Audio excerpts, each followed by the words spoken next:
the gold bars that are stored in the Bank of England, did the Bank of England actually ask permission from the RBA to actually melt down the 80 tonnes of gold, Australia's gold, before refining it from 2015 onwards?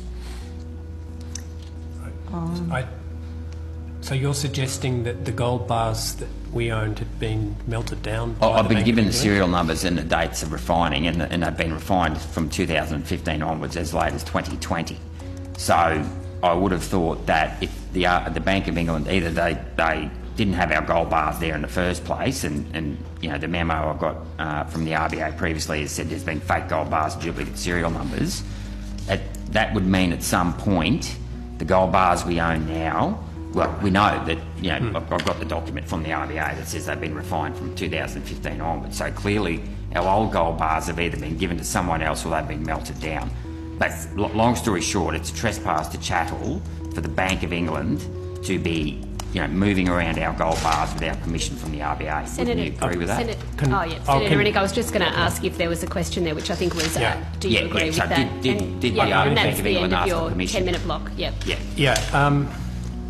So the gold bars that we own, sometimes we will lend those bars out. So those bars will be lent by us to somebody else. They don't move. They won't move. It's a paper transaction. But then we might get back a different gold bar, but still one that satisfies all the very stringent conditions for that gold bar to be in the Bank of England's vaults. Well, given that the RBA has admitted that there's been fake gold bars, well, the Bank of England admitted to the RBA that there's been fake gold bars. How do you know a real gold bar hasn't been lent and you get a fake gold bar back? Well, I think we've clarified that some of the problems with these gold bars that you're referring to were a very different type of gold bar, a much smaller gold bar than the ones that we have in our ownership. So we only deal with the much larger gold bars, and there have never been questions about the quality of those bars sitting in the Bank of England, some of which we own.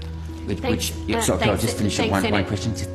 One tiny short question with a tiny short answer. Alan Greenspan admitted in 1997 that if the price of gold took off, the central banks would lease gold out to basically suppress the price of gold. Australia's third biggest mineral export is gold, at $28 billion. To put that in context, our beef exports are $11 billion. Why is the RBA working with other central banks leasing out gold? You might pick up, you know, $1 million on your side of the ledger, Senator Rennick, given that we've got $28 billion, you ask your question, please?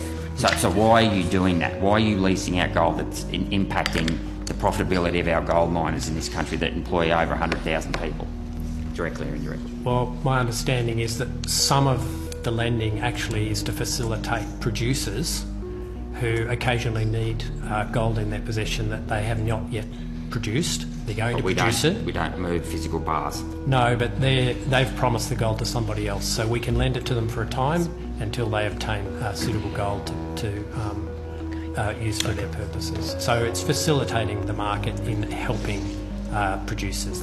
Yeah, Thank you, Senator O'Neill.